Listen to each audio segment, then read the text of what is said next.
di 6 hari pertama bulan Juli 2021. Gugurnya nakes dalam perjuangan melawan COVID-19 terutama di tengah ganasnya gempuran varian Delta memunculkan dorongan kuat agar tenaga kesehatan mendapatkan vaksin dosis ketiga.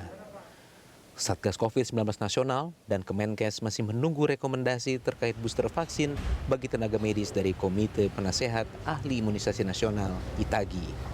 Sebelumnya, usulan serupa terkait dosis ketiga bagi tenaga medis muncul dari pengurus besar Ikatan Dokter Indonesia (IDI). Realita di lapangan sudah banyak tenaga kesehatan yang berguguran, walaupun telah divaksin dosis kedua dengan Sinovac, membuat kebutuhan akan pemberian vaksin dosis ketiga sangat mendesak. Para tenaga kesehatan sudah seharusnya diberi perlindungan ekstra, termasuk vaksin dosis ketiga, untuk melindungi mereka dari dampak varian baru yang lebih ganas dan mengkhawatirkan. Persatuan Perawat Nasional Indonesia (PPNI) pun mendukung usulan tersebut sebagai bentuk proteksi bagi tenaga kesehatan. Vaksin ketiga dinilai bermanfaat untuk memberikan perlindungan ekstra bagi tenaga kesehatan.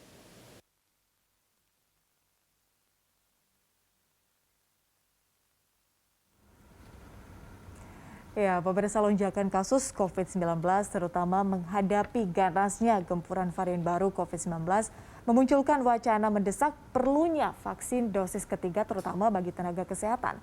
Nah, vaksin dosis ketiga itu dinilai akan memberikan perlindungan ekstra bagi tenaga kesehatan dalam perjuangannya menjalankan tugasnya menangani pandemi COVID-19. Lantas sebenarnya sejauh mana wacana itu akan bisa segera diterapkan? Untuk membahasnya sudah hadir bersama kita melalui telekonferensi ada Ketua Bidang Penanganan Kesehatan Satgas COVID-19 Nasional, Brigjen TNI Purnawirawan Alexander Ginting. Pak Alex, selamat siang. Selamat siang, salam sehat. Salam sehat Pak Alex. Dan juga sudah bergabung bersama dengan kita Wakil Ketua Umum Pengurus Besar Ikatan Dokter Indonesia atau IDI, Dr. Slamet Budiarto. Dokter, selamat siang. Selamat siang. Baik, salam sehat selalu dokter. Salam sehat. Baik, Bapak-Bapak terima kasih sudah bergabung bersama kami di Livestock. Sebelum kita mulai dialog atau perbincangan kita pada siang hari ini, kita simak terlebih dahulu data terbaru yang dirilis lapor covid19.org per 9 Juli hari ini. Sudah 1.133 tenaga kesehatan nasional yang gugur selama pandemi COVID-19. Berikut datanya.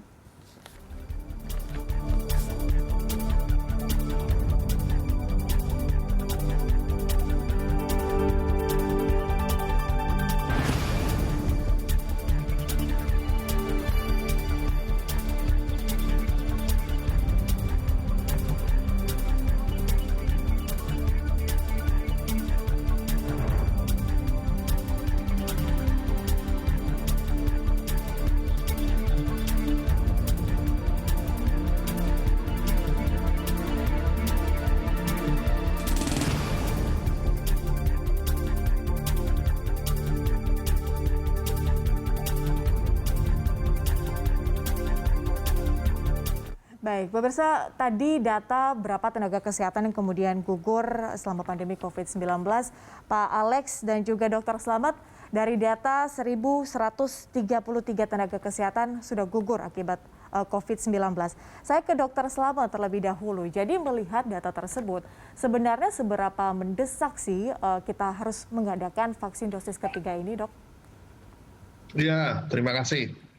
Awalnya beberapa waktu yang lalu kan Balitbang Kemenkes membuat sebuah penelitian bahwa vaksin Sinovac ini bisa memproteksi sekian 90% dan lain-lain lah. Tapi penelitian itu dilakukan pada saat tidak meledaknya COVID-19. Dengan meledaknya COVID-19 sekarang, hampir semua tenaga kesehatan atau sebagian lah ya, sebagian tenaga kesehatan juga terinfeksi dengan gejala dan dirawat. Dan sebagian meninggal dunia. Kemudian masyarakat juga sama. Nah, karena pekerjaan tenaga kesehatan itu kan di lingkungan rumah sakit yang jumlah virusnya jauh lebih tinggi daripada di luar rumah sakit. Sehingga dengan terpaparnya tenaga kesehatan, maka akan mengganggu pelayanan. Karena tenaga kesehatan ikut sakit, ikut dirawat. Dan meninggal dunia juga ada. Sehingga kami mengusulkan untuk sesegera mungkin, ini sudah urgen, dilakukan vaksin yang ketiga, baik dengan Sinovac yang ketiga atau dengan vaksin lain. Yang penting ketiga, karena hasil data dari ID, vaksin yang ketiga itu bisa meningkatkan 20-50 kali lipat antibodinya. Sehingga kami mengharapkan kepada pemerintah untuk mengabulkan permohonan dari ID ini untuk menjaga kelangsungan pelayanan kesehatan. Jangan sampai tenaga kesehatan kena, kemudian tidak ada pelayanan untuk masyarakat. Begitu, Mbak. Dokter, rekomendasi dari ID sendiri harus dengan vaksin yang sama untuk dosis ketiga atau seperti apa? Bisa vaksin yang sama, bisa vaksin yang berbeda. Bahkan dengan vaksin yang berbeda, sudah ada penelitian, yaitu AstraZeneca dengan Pfizer atau Moderna itu jauh lebih kuat efek antibodinya untuk melawan COVID. Tapi terserah ketersediaannya itu apakah vaksin yang sama ataukah berbeda. Terima kasih. Oke, bisa vaksin yang sama, bisa juga vaksin yang berbeda. Pak Alex, kalau kita melihat kondisi saat ini adanya lonjakan COVID-19, apakah bisa kita katakan atau kita kategorikan bahwa kondisi saat ini sudah masuk dalam kondisi pandemic fatigue, terutama juga bagi tenaga kesehatan, atau seperti apa sih sebenarnya gambarannya?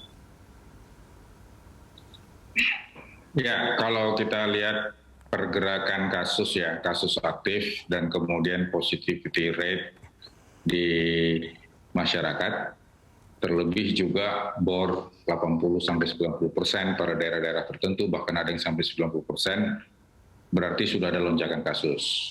Jadi kalau kita buat itu semacam gelombang, peak-nya sudah lagi tinggi. Lebih tinggi daripada waktu libur Natal Tahun Baru di awal 2021 ataupun di akhir 2020. Jadi sepanjang pandemi yang kita jalani ini, bahwa kali inilah kita mendapat angka kematian per hari itu bisa di atas 1.000. Demikian juga kasus sudah di atas 36.000. Sehingga memang dengan naiknya kasus tersebut, ini akan berakibat naiknya beban di hilir. Dan beban di hilir itu tentunya di rumah sakit. Jadi kalau beban rumah sakit itu naik, berarti beban untuk tenaga kesehatan juga akan meningkat berlipat-lipat. Termasuk dokter, perawat, dan seluruh mereka yang melayani rumah sakit. Nah, seperti kita ketahui bahwa selain ada lonjakan kasus, bahwa ada varian baru. Jadi varian baru itu bisa kita dengar ada yang varian Delta, ada Alpha, bahkan sudah banyak dibicarakan tentang Lambda dan Kappa dan sebagainya. Varian-varian baru ini penularannya lebih cepat. Nah, kemudian rumah sakit itu adalah daerah zonasi merah, di mana mereka yang sakit ada di sana, tentu ini semua adalah penyakit menular. Dan dalam hal ini memang tenaga kesehatan memang berada di risiko yang paling tinggi. Jadi saya setuju apa yang disampaikan Dr. Slamet tadi, bahwa memang tenaga kesehatan harus dilindungi. Tapi perlindungan itu ada beberapa tahap. Pertama, bahwa kesehatan nakes itu sendiri harus diperhatikan, dan kemudian dia tidak overload. Jangan sampai terjadi fatigue. Jadi artinya jangan sampai kelelahan. Yang kedua, ada proteksi APD yang harus baik. Jadi APD-nya harus bagus supaya dia tidak kemasukan virus. Jadi APD ini harus dijamin oleh rumah sakit, pemerintah tersedia untuk nakes, untuk yang di ICU, ruang isolasi, dan UGD. Kemudian yang ketiga, supaya kita mengetahui bagaimana penularan di nakes, maka pemerintah juga berkewajiban untuk menyediakan testing. Jadi setiap minggu dites, apakah dia menular atau tidak. Ini salah satu cara untuk melihat apakah dia terinfeksi atau tidak, apakah dia dalam masa inkubasi atau tidak. Karena seluruh nakes ini yang bekerja di rumah sakit adalah kontak erat, kategorinya kontak erat. Dan kemudian bagi mereka yang bergejala, maka tidak boleh bekerja dan dilakukan pemeriksaan PCR. Dan yang kelima, bahwa pemerintah sudah melaksanakan vaksinasi di bulan Januari, Februari terhadap seluruh nakes. Itu sudah hampir 98% sudah dilakukan, kecuali ada masalah-masalah khusus. Jadi sebagaimana kita dengar kemarin di Kudus dan beberapa daerah, memang banyak nakes yang terinfeksi, walaupun sudah divaksinasi. Tapi yang kita lihat yang terjadi di Kudus, dia terinfeksi, dan sudah vaksinasi tapi sakitnya tidak begitu berat. Sehingga oleh karena itu dalam menghadapi lonjakan ini, volume pekerjaan yang banyak ini tentu memang sudah difikirkan untuk memberikan booster ketiga. Booster ketiga ini memang ada dua metode. Bisa dengan obat yang sama, platform yang sama, vaksin yang sama, bisa juga dengan platform yang berbeda. Karena platform yang pertama itu adalah inactivated virus. Platform yang kedua itu adalah dengan menggunakan rekombinan, messenger RNA. Jadi tentu ini nanti kita harus menunggu rekomendasi dari ITAGI dan juga menunggu dari keputusan dari Kementerian Kesehatan. Karena apa? Karena ini juga menyangkut supply dan menyangkut juga distribusi. Jadi oleh karena itu apa yang disampaikan oleh Ikatan Dokter Indonesia ini tentu akan menjadi perhatian dan menjadi atensi baik oleh seluruh penyelenggara di dalam rangka penanggulangan COVID-19. Karena bagaimanapun juga tenaga kesehatan ini adalah garda yang harus kita lindungi, aset yang banyak melayani khususnya mereka yang sakit di rumah sakit. Ya. Oke, artinya sudah ada perbincangan dini terkait dengan vaksin dosis ketiga. Dokter Slamet, tapi kalau pelaksanaan vaksin ketiga, dosis ketiga, suntikan ketiga ini kepada tenaga kesehatan, bukannya tenaga kesehatan, tapi juga kepada masyarakat, sebetulnya tantangannya apa sih kalau kita jalankan dosis vaksin ketiga di Indonesia? Saya tidak tahu ya tantangannya apa. Yang jelas kan pemerintah tantangannya. Apakah bisa menyediakan dosis yang ketiga tersebut. Jadi yang kedua, yang jelas untuk bagi tenaga kesehatan semakin protektif, semakin terlindungi. Sehingga di beberapa negara seperti Turki sudah dilakukan vaksin yang ketiga. Jadi Indonesia tinggal, kalau ini kan Moderna katanya 4 juta dosis sudah turun. Saya berharap ini bisa menjadikan vaksin yang ketiga untuk tenaga kesehatan. Karena jujur sekarang kekurangan tenaga kesehatan karena apa? Salah satunya selain pasien bludak atau meningkat, juga pasiennya sakit, dokternya sakit, sama perawatnya sakit. Sehingga mereka tidak melakukan pelayanan, sehingga terjadi kekurangan SDM, seperti itu. Oke, fokus dari pemerintah saat ini adalah bagaimana kita bisa mencapai herd immunity, dokter. Apakah dengan pemberian dosis vaksin ketiga ini mungkin akan sedikit memperlambat untuk kita mencapai herd immunity itu? Ya, nomor satu adalah menyelamatkan saat ini, menyelamatkan masyarakat saat ini. Yang pertama dilakukan oleh tenaga kesehatan, yaitu mencegah orang yang masyarakat terkena itu jangan sampai meninggal, sehingga dia sembuh. Nah saat ini tenaga kesehatan itu tetap terpapar, sebagian terpapar, sebagian meninggal dunia. Sehingga ini mengganggu pelayanan tenaga kesehatan terhadap masyarakat.